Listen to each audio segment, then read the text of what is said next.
Hey everyone, this is Karen from Blue Rooster Farm, and I just got inside from picking a basket full of apples off of our apple tree. It looks like we are starting apple season on the farm. So today what I'm going to do is I'm going to take these apples and we are going to turn them into applesauce. So if you want to see how we do this, stick around.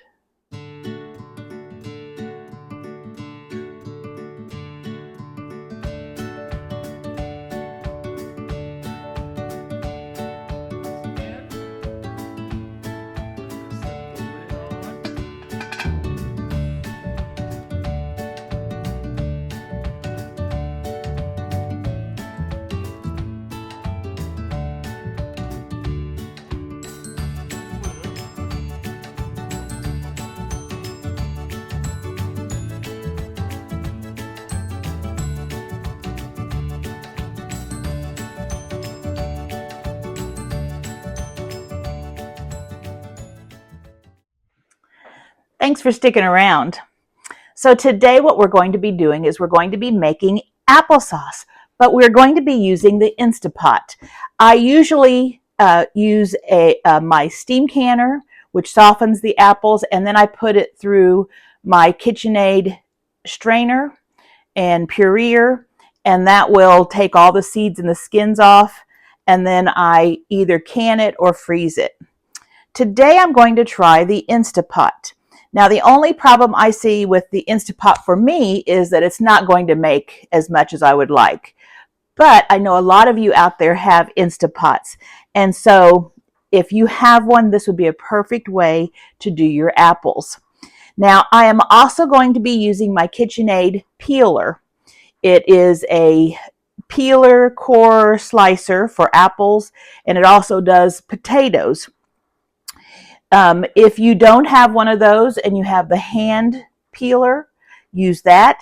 You may need to just peel your apples by hand, and that's fine too. I've done that for many, many years.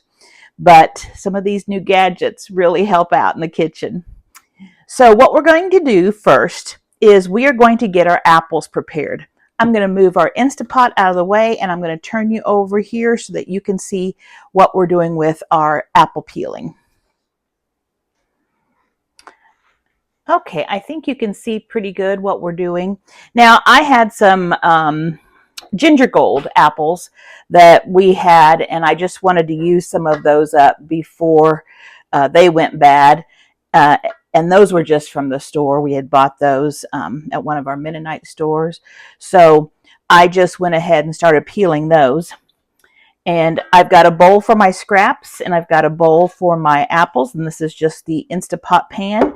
And it says that you need to, for pressure canning, only fill it to this line. It says pressure canning max. I don't know if you can see that in there or not.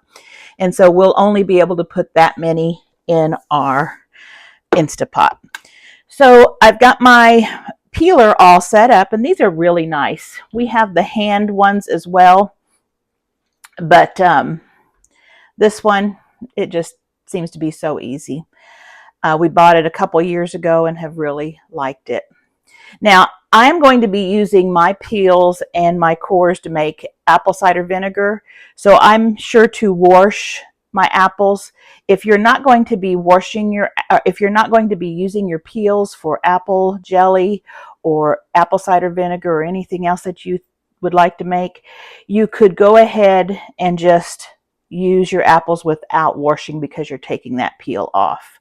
But since I'm going to be using this, I need to be sure to wash them.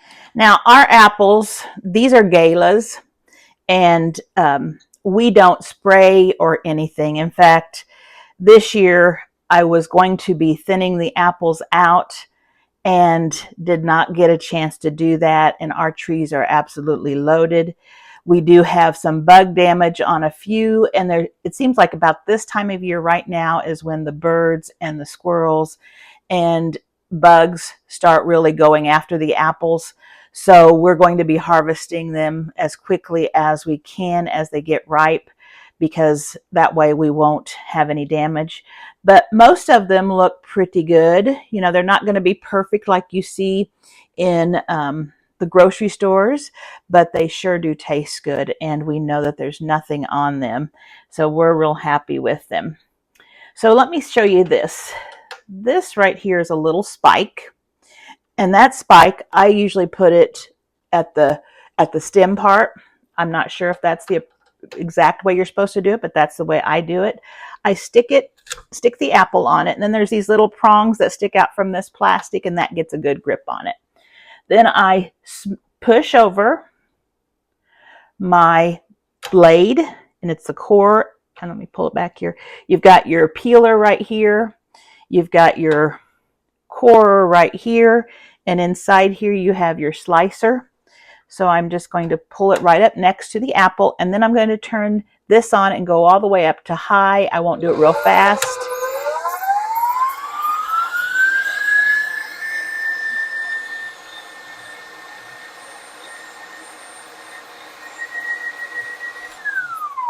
And so that does all the work for me. Then I can take my apple, and it is all sliced and ready to go. Now the ends do have the peeling, so I can take that first layer off. And I don't mind having this peeling in my applesauce. That won't be any big deal. And I don't mind having that peeling in my applesauce because I do work really good with a hand blender. If you wanted to make rings, what you would do is you would just cut one side, and then you have individual rings. Okay. Now, if you wanted to have slices, like for pies, you would do the cut on the one side and then do the cut on the other side. So you'll just basically cut your apple in half, and now you have slices. So those are real nice. So we don't care what shape they're in because they're going to cook down. And I just put the whole apple without cutting it after I take it off of this into the bowl because they're going to cook down and it won't matter what shape they're in. So then we pull the core off the spike and we get another one.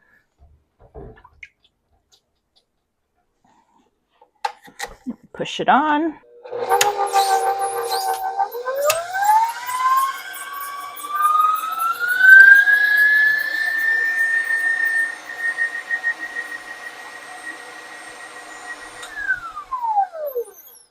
Okay, and you can throw this in the pot or you can eat it.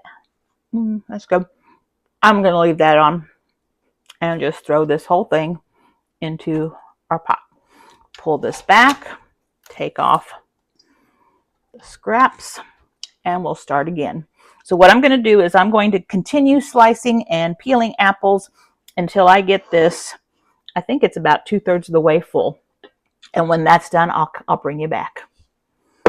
Okay, so I have finished peeling and slicing my apples, and you can see they're starting to turn a little brown. I didn't put them in any lemon water or citric acid water because I'm going to be cooking these, and it's okay for them to be lightly brown because they're going to brown up already cooking them.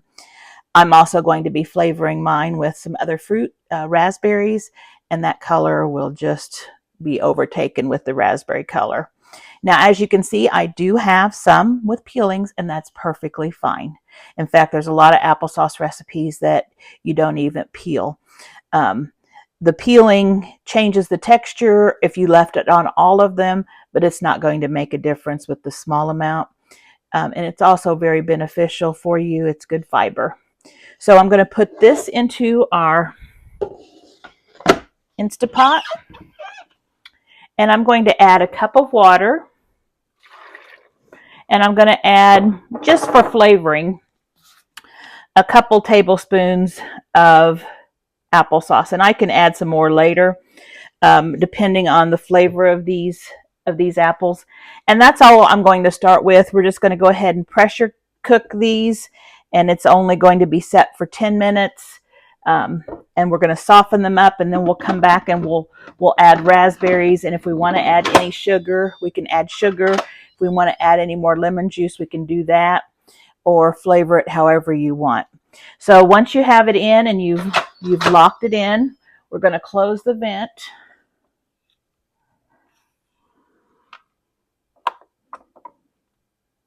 got it closed.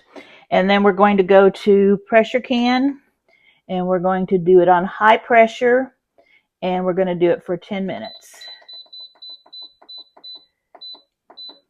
And we're starting. So we'll let this cook, and it'll be more than 10 minutes because it has to come up to pressure first, and there's quite a bit of stuff in there. So when it finishes cooking, I'll bring you back. All right, so this came up to the right pressure. It pressure cooked it for 10 minutes. It's been sitting for just a little bit while I did some other things. I have let a little air out here and there, and I'm just going to go ahead and let the rest of the air vent out, and then we're going to open it up. So let's do that.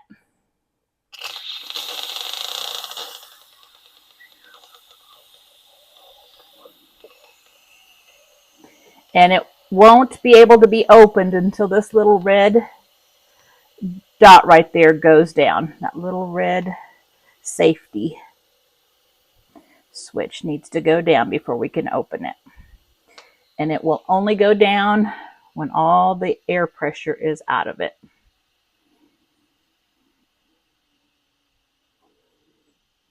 The apples smell really, really good in this house right now.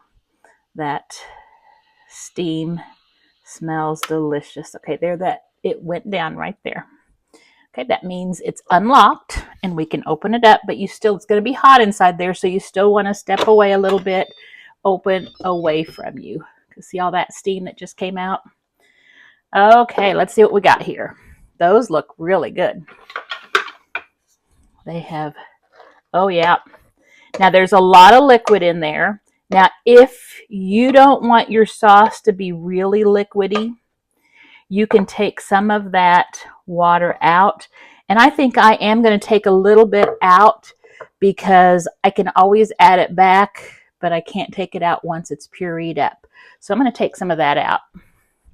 And you can do that just by taking a measuring cup and pushing it against the sides where the liquid will just seep in.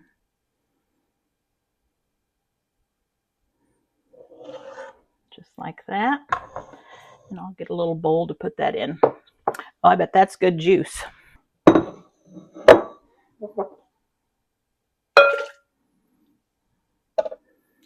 We like our applesauce on the thick side. You need that water in there for it to pressure a can. I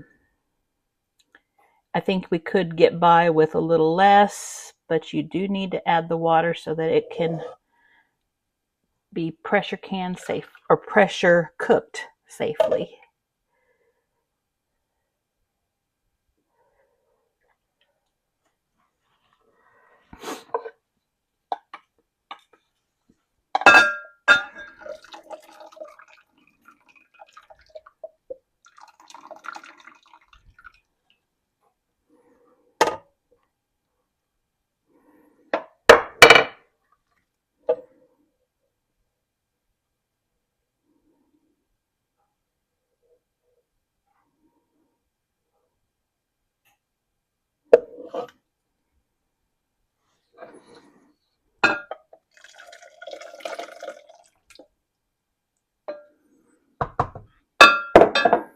Let's see what we got.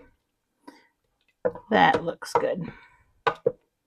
I want some water in, but I don't want it just too juicy. So what I'm going to be making is raspberry applesauce. You could do this just by itself and have plain applesauce. You could do cinnamon applesauce by adding some cinnamon to your taste. You can also sweeten it or not sweeten it. It all depends on what you like. We tend to either not sweeten it or add just a little bit of sugar. When it's hot, it will not taste as sweet as what it tastes when it's cooled down or cold. So just know that. So if you keep tasting it and it still doesn't feel like it's sweet enough and it's hot, once it's cooled, it's going to be sweeter than what it tastes. So we are now going to add our berries. Now I've got frozen raspberries, and you can add as many as you want. This is probably about 3 cups of frozen raspberries.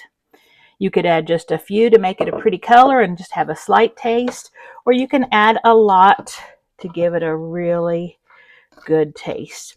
And the heat of those apples is going to get that all warmed up. Now you could have put your fruit in when you were pressure cooking those apples, but I don't want my fruit to be overcooked. I needed the apples to be cooked down, but you don't need the raspberries to be cooked down. So I am just cooking it now, or at least warming it up, but I'm not cooking it anymore because that way it'll stay nice and fresh. And since those raspberries were tart and our apples were not overly sweet, I think I'm going to add about 1/4 of a cup, if that, of sugar. Okay. Just so that everyone that's eating it will enjoy it. Now I have my hand wand for mixing, and I'm just going to give it, you can leave it however thick you want it. Since I have berries in there, I'm going to get it so that all the berries are chopped up.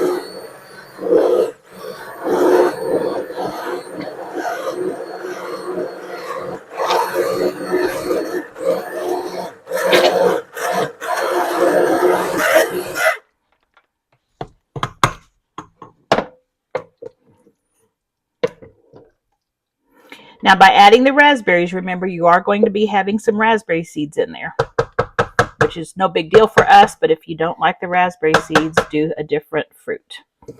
Or seed them before you put them in here by cooking them and then squeezing them and pushing them through like a coffee filter or a towel.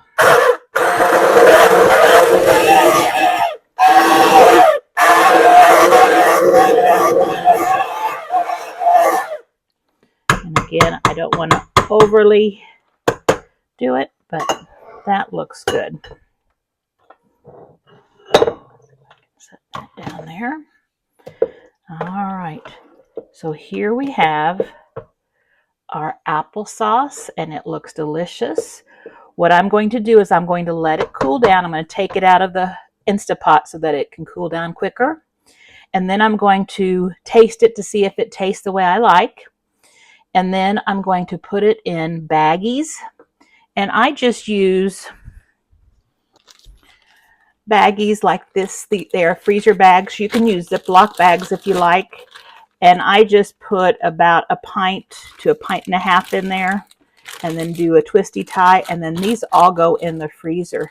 Now when we eat this, we like to keep it a little bit frozen. We thaw it out just a little bit so that we can chunk it up and stuff, but we like to eat it a little bit frozen. That tastes really good. So I'll bring you back after we have it all cooled off and I've got it bagged up, and you can see what it looks like.